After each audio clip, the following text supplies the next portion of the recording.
I'm John, I'm the oldest. This is Jake, he's the middle, so he'll obviously go second. First, I want to thank both Chelsea's parents and my parents for all the help they gave so we can all be here to celebrate these two today.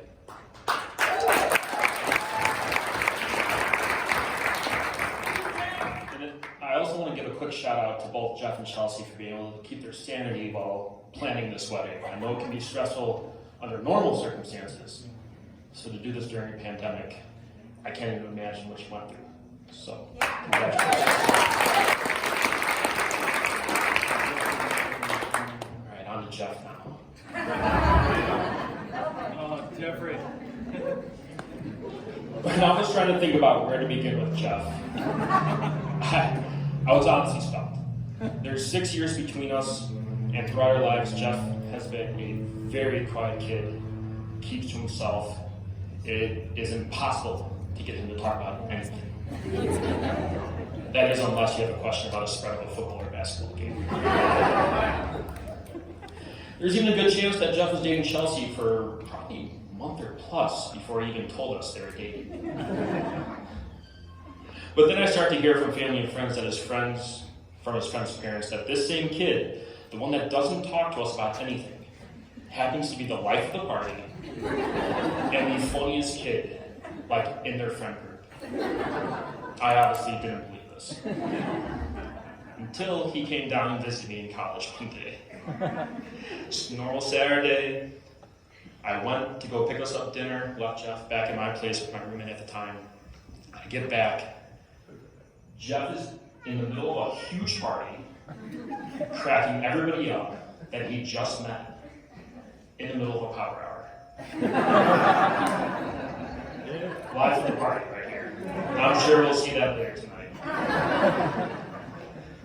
Another thought that really comes up when I think of Jeff, he gets away with anything. As the oldest, the rules were made for me, very strict, had to follow them. Those rules were passed down to Jake. He didn't care and would break them. I'm sure he'll be addressing some of that later. And for Jeff, they just all of a sudden disappeared. Life would have been the youngest of 3 boys, I guess. He was kind of treated like our cat Rocky, where he would leave the house as he pleased. Nobody would really know for sure where he went, and everyone would just assume that he would show back up when he got hungry.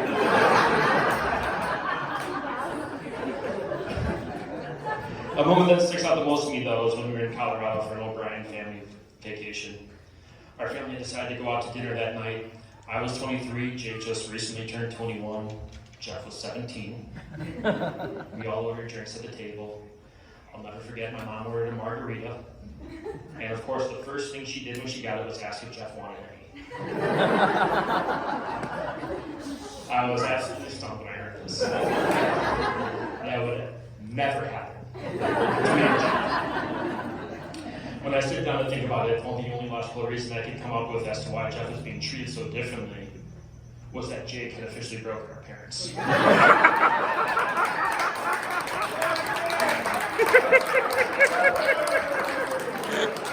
And Jeff actually walked the rules. So Jeff, I'm honored to be standing up here with you as your best man with Jake. Couldn't be happier that you're able to find somebody like Chelsea for yourself. I know that we're all very excited to officially add Chelsea to our family. Now, before we raise a glass to you two, I'm going to hand this off to Jake and let him talk about how easy he made it for you in your life.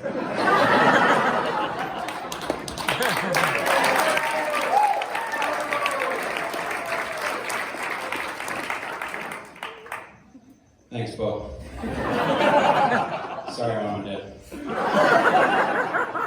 John, I don't think you had terribly high hopes for your speech, but it seemed to go better than I'm sure anyone expected. Oh, Jeffrey. Jeffrey had a few nicknames growing up. Jeffrey T, Pooh, and Camel. Let's start with Pooh. I'm not completely sure how Pooh started, but boy did it stick. I still have some grade school friends that'll ask me every once in a while, "Hey, how's Pooh doing?" It looks like Pooh Man's doing pretty damn well. Now, Camel started in late high school, I believe, and carried on to college. This was a nickname that was earned because of the amount of beers he could drink. He's an O'Brien after all. Yes. Jeffrey and I played pranks on each other growing up. I'll never forget the streak we had during one hilarious week. It started after school one day. I went to the bathroom and decided not to flush. I closed the lid and put a note on top saying, "Jeffrey, I left a present for you. Open up." Fast forward several days and I come downstairs for dinner and notice a Polaroid picture face down on my dinner plate. Turned out Jeffrey wanted to share his present with me. He's always been such a caring boy. Although I do think he had trouble falling asleep that night with the dried cat turds from Rocky's litter box in his pillowcase. Growing up with brothers is truly the best.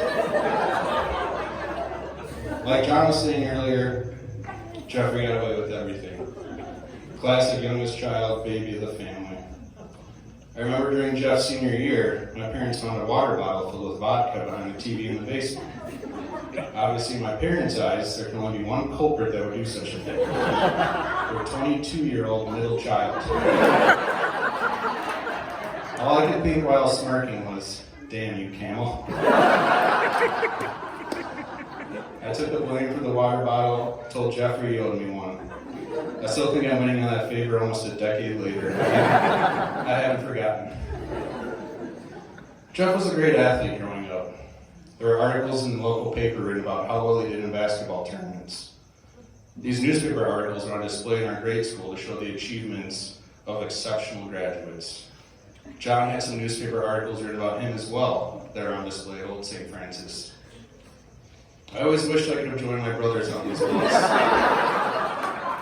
But unfortunately, the police blotter was not a section of school.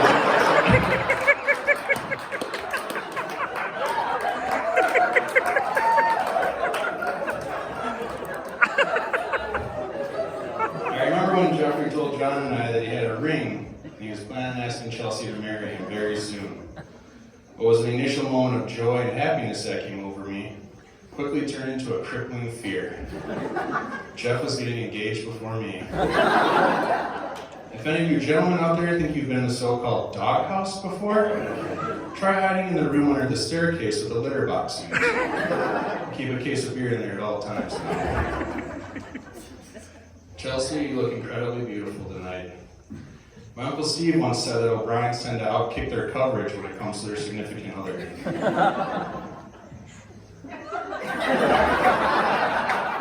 I think it's fair to say that it absolutely holds true tonight. Well done, Jeffrey.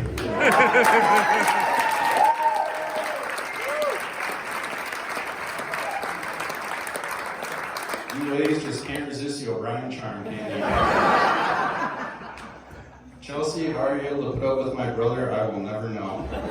But clearly you two are right for each other, and you always have been. I always wanted a sister growing up, and now I'm fortunate enough to have two. Jeffrey, I couldn't be happier standing up here with John on your special day, even though you beat me to it. Since we have a new O'Brien joining the family, I'd like to finish with an Irish toast. If everyone could please raise your glasses. Lucky stars above you, sunshine on your way, many friends to love you, joy in work and play. Laughter to outweigh each care, in your heart a song, and gladness waiting everywhere, all your whole life long. Congratulations to the new Mr. and Mrs. O'Brien. Cheers. Let's give Jake and John a big hand, guys, folks.